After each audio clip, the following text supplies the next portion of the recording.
আসসালামু আলাইকুম। ডাক্তার আসিফ বলছি। চলছে ডেঙ্গু জ্বরের সিজন। প্রতিদিনই ডেঙ্গু জ্বরে আক্রান্ত হয়ে বেশ অনেক মানুষই মারা যাচ্ছেন, যার কিছু কিছু আমরা মিডিয়ায় দেখতে পাচ্ছি। তো ডেঙ্গু নিয়ে অনেক প্রশ্ন আসলে আছে, অনেক প্রশ্নর উত্তর নিয়ে আলোচনাও হয়েছে। তবে আজকে একটি বিষয় নিয়ে আলোচনা করতে চাচ্ছি, সেটি হলো যে ডেঙ্গু জ্বরে যদি প্লাটিলেট কমে যায় তো সেক্ষেত্রে করণীয় কি, বা অনেকেরই একটা ধারণা আছে যে কিছু খাবার খেলে হয়তো প্লাটিলেটটা বৃদ্ধি পায়। তো সেই ক্ষেত্রে আসলে করণীয়টা কি? প্রথমত বুঝতে হবে যে ডেঙ্গু যে ভাইরাসটা, এটা যখন শরীরের মধ্যে আমাদের প্রবেশ করে তখন সেখানে কিছু রিয়াকশনের কারণে প্লাটিলেটগুলো ভেঙে যায়। তো সেক্ষেত্রে প্লাটিলেটটা যদি তার যে নর্মাল রেঞ্জ থাকে 1.5 লাখ থেকে 4 লাখ, 1.5 লাখের নিচে অর্থাৎ 1 লাখ বা 80,000-এর নিচে বা কারো কারো 50,000-এর নিচে, এমনকি কারো 20,000-এর নিচেও নেমে যায়।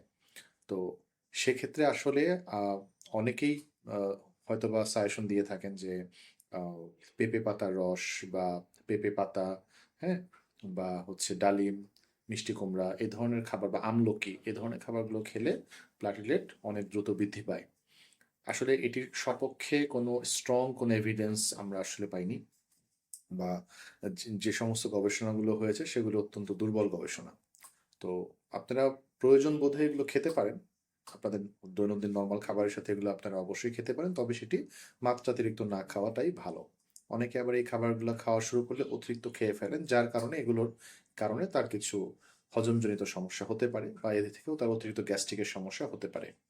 তো আমাদের যেটা করণীয় হবে যে প্লাটিলেট আসলে আমরা পর্যন্ত যে যে পরিমাণ ডেঙ্গু রোগী দেখেছি, বেশিরভাগই দেখা গিয়েছে যে এটি ন্যাচারালি শরীরের যখন ওই ইনফেকশন বা রিয়াকশনটা যখন কন্ট্রোল হয়ে যায় তখন প্লাটলেট লেভেলটা ন্যাচারালি বৃদ্ধি পায়। তো সেজন্য আসলে বাড়তি কোনো খাবার বা বাড়তি প্লাটিলেট দেওয়ার কোনো প্রয়োজন হয় না। তবে যদি রোগীর ক্ষেত্রে এমন হয় যে হঠাৎ করে তার নাক দিয়ে রক্ত পড়ছে, তার প্রস্রাব দিয়ে রক্ত পড়ছে, হ্যাঁ, তো সেক্ষেত্রে আমার মনে হয় অতি দ্রুত তাকে হাসপাতালে ভর্তি করা উচিত এবং একজন অভিজ্ঞ চিকিৎসকের মাধ্যমেই তার চিকিৎসা করানো উচিত। সেক্ষেত্রে অনেকে হয়তোবা ঘরোয়া কিছু চিকিৎসা মানে করতে থাকে, হ্যাঁ, বা অন্যত্র গিয়ে কিছু অপচিকিৎসার শিকার হয় অনেকে। তো আমার এটি সাজেশন থাকবে, আপনার জ্বর যদি নাও থাকে কিন্তু যদি এরকম কিছু আপনার লক্ষণ দেখেন তাহলে অবশ্যই আপনাকে চিকিৎসকের শরণাপন্ন হতে হবে। আরেকটি জিনিস হচ্ছে ডেঙ্গু রোগীর ক্ষেত্রে যেটা খুবই খুবই গুরুত্বপূর্ণ, যে ব্লাড প্রেশারটা কমে যাওয়া। ডেঙ্গু রোগীর প্রতিনিয়ত আপনারা ব্লাড প্রেশারটা একটু চেক করবেন যে ব্লাড প্রেশারটা ঠিক আছে কিনা।